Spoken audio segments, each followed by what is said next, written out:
welcome back to another episode of Community Deck Review. Today's deck was brought to you by the man, the myth, the legend himself, DanneL.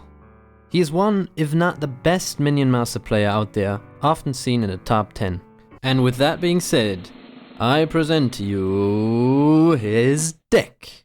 I don't want to spoil too much yet, but I can tell you that this deck is not meant for Team Jacob. The hero we are going to use with this deck is Morelia because she synergizes the best. Before I show you my personal gameplay with the deck, I'll discuss the pros, the cons, the synergies, the rank which these can be used in, and shortly explain the cards used. After my gameplay, I will tell you the optimization for each rank. And without further ado, let's begin. Pros: good deck cost, strong synergy with hero, overruns Volko and Stormbringer players, good bridge control, aggressive but also defensive, strong card synergy, can potentially win in under a minute, scales well into late game, threat removal, and AoE damage. Cons: the deck gets countered by Ravager and Mortar. Cheap spells are your worst nightmare, and some units counter your cards. Okay, so the reason why I'm adding an extra segment is because it deserves one.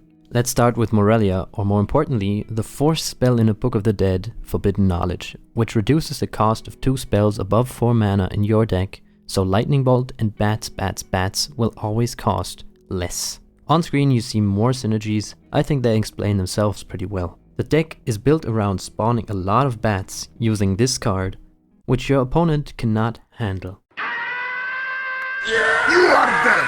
Not a big surprise! I'd recommend to play this deck in mid and high ranks. For low ranks, it might be hard because you need to remember your deck cycle as well as the enemy's deck cycle in order to win a high amount of games. This might be frustrating, especially for new players. Alright, time for a quick rundown of each card and what their purpose is. Netherbat allows quicker deck cycling and fast bridge control. Screaming Strat, the best 1 mana bridge control, huge outplayed potential. Cursebearer, a great cheap mana tank shredder. Daggerfall, counters a lot of minions, especially in higher ranks. Dragonwhelp, high damage flying minion, especially good against certain meta cards right now. Plasma Marines, range bridge control, counters a lot of cheap mana units, generally a great card to have. Bats. What the hell are you? I am DanneL.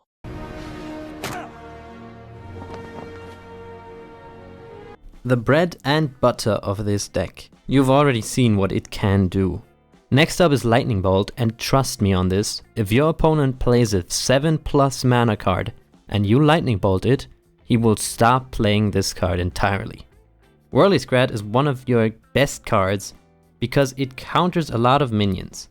It's almost even with Annihilator's DPS, but almost 3 times as durable.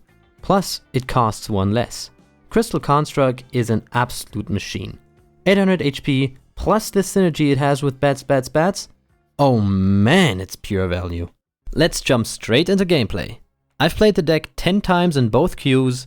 Currently I'm Grandmaster in 2v2 and Diamond 1 in solo. I've won all 10 games in solo play. But to be honest with you, I played 11, but one 1v1 was against DanneL himself, and I got my ass whooped. Funniest thing was, I won games against Stormbringer and Volko players in only 1 or 2 minutes. The other games took around 4 to 7. In 2v2s, well, I don't really want to address this again, but there were a lot of Blood-Imp suiciders. I made a video about those types of trolls a long time ago, and it seems like they've only multiplied. Anyways, many bats are a threat, but not with 2 masters clearing them before they even reach them to attack. So I won 6 out of 10 games. So how do we optimize it? For solo, it's great. Every card has their purpose. Cards you could switch to something that you like more are Dragonwhelp, Plasma Rangers, and Cursebearers. For example, you can change Plasma Rangers into Crossbow Dudes, Dragonwhelp for Xiaolong, and Warrior for Cursebearers.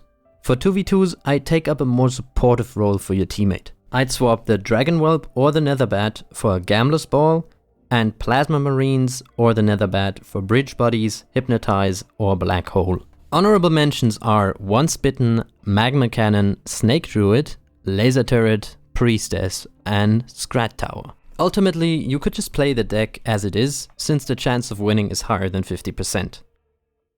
If there are any questions or feedback, make sure to let me know by commenting it. I read all comments and respond to most of them. While you're down there, I'd appreciate a like and sub.